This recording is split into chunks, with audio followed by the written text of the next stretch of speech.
안녕하세요. 오늘은 디자인에서 공간 정보를 다루는 좀 다른 방식이죠.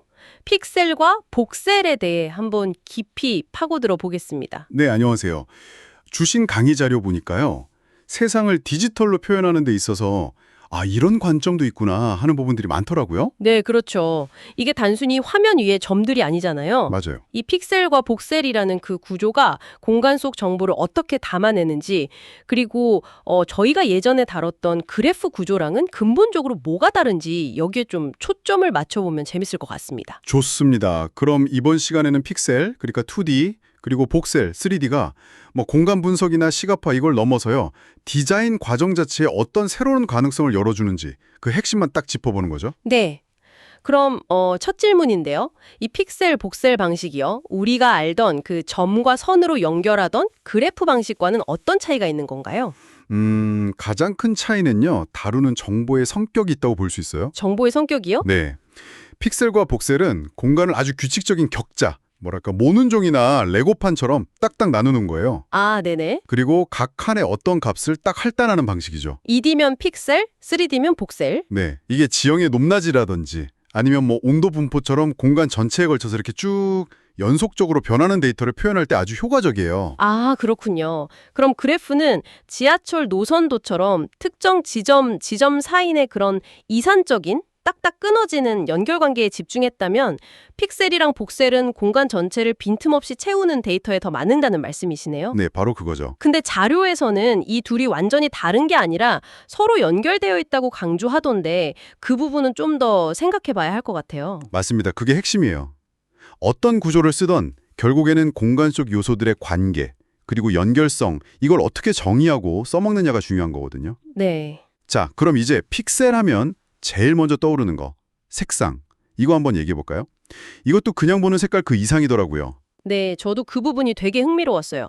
우리가 보통 아는 RGB 있잖아요. 빨강, 초록, 파랑. 네, 빛의 삼원색. 네, 그거 말고도 LAB, HSV 이런 다양한 색상 체계가 있고 이게 화장품 색 만들 때나 이미지 파일 압축할 때 이런 특정 목적에 맞춰 쓰인다는 게 신기했어요. 그렇죠. 그리고 더 나아가서 색상하고 색상 사이에 거리를 수학적으로 잴 수도 있어요. 거리요? 색깔 사이의 거리? 네. 예를 들어 유클리드 거리라고 하면 우리가 지도에서 두 점 찍고 직선거리 재는 거랑 비슷하게 색상 공간 안에서 두 색이 얼마나 떨어져 있나 이걸 재는 거죠. 아하. 그걸로 색이 얼마나 비슷한지 객관적으로 비교하고 분석할 수 있는 거예요. 그러니까 색상 자체가 계산이 가능한 데이터인 셈이죠. 아, 그렇군요. 그럼 포토샵의 그 블렌딩 모드 같은 기능도요. 저는 그냥 이미지 겹쳐 보이게 하는 효과인 줄 알았거든요. 네. 흔히 그렇게 생각하죠. 네. 근데 실제로는 각 픽셀의 색상 값을 가지고 수학적인 계산을 하는 거였어요. 멀티플라이는 색을 곱해서 어둡게 만들고 스크린은 더해서 밝게 만들고 이런 식으로요. 네, 맞습니다.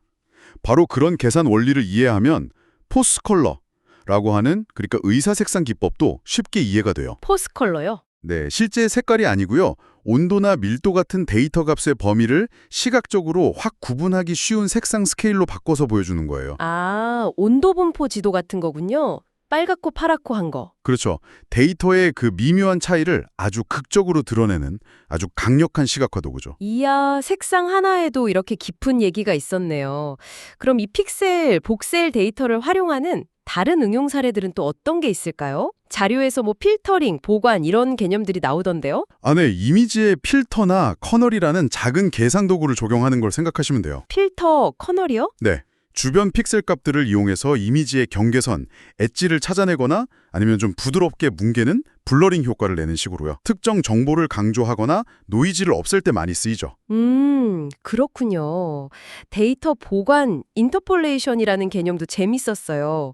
어떤 특정 지점의 데이터 값을 주변으로 이렇게 스르르 부드럽게 퍼뜨리는 방식이요. 네네. 예를 들면 몇 군데서 범죄가 발생했으면 그 데이터를 주변 지역으로 영향력을 이렇게 확산시켜서 보여주는 것처럼요. 네. 바로 그런 점이 픽셀 복셀 구조가 연속적인 현상을 다루는데 강점이 있다는 걸 보여주는 부분이에요. 아, 그리고 여러 종류의 데이터를 같은 격자 위에 겹쳐서 레이어링해서 복합적인 분석도 가능하고요. 예를 들어 토양 정보, 강수량, 인구 밀도 데이터를 한 지도 위에 쫙 놓고 서로 어떻게 관련되는지 보는 거죠. 네. 3D 복셀로는 건물에서 시간에 따라 햇빛이 얼마나 드는지 이런 입체적인 분석도 가능하고요. 아, 그리고 게임에서 아이디어를 얻는 방식도 되게 인상 깊었어요.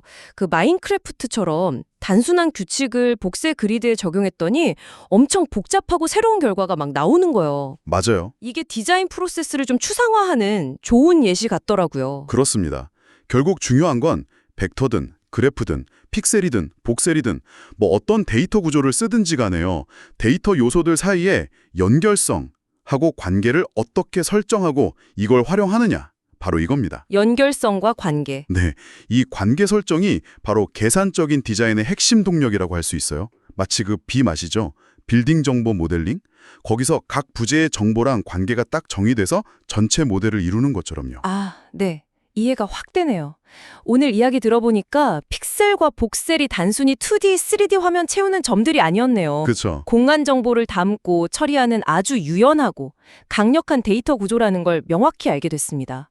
색상을 수학적으로 다루고 필터나 보관으로 데이터를 가공하고 심지어 게임처럼 규칙 기반의 추상화를 통해서 복잡한 시스템을 탐구할 수도 있다는 점까지요. 네, 그리고 이 모든 것의 근본에는 데이터 간의 연결성이 있다는 점도요. 맞습니다.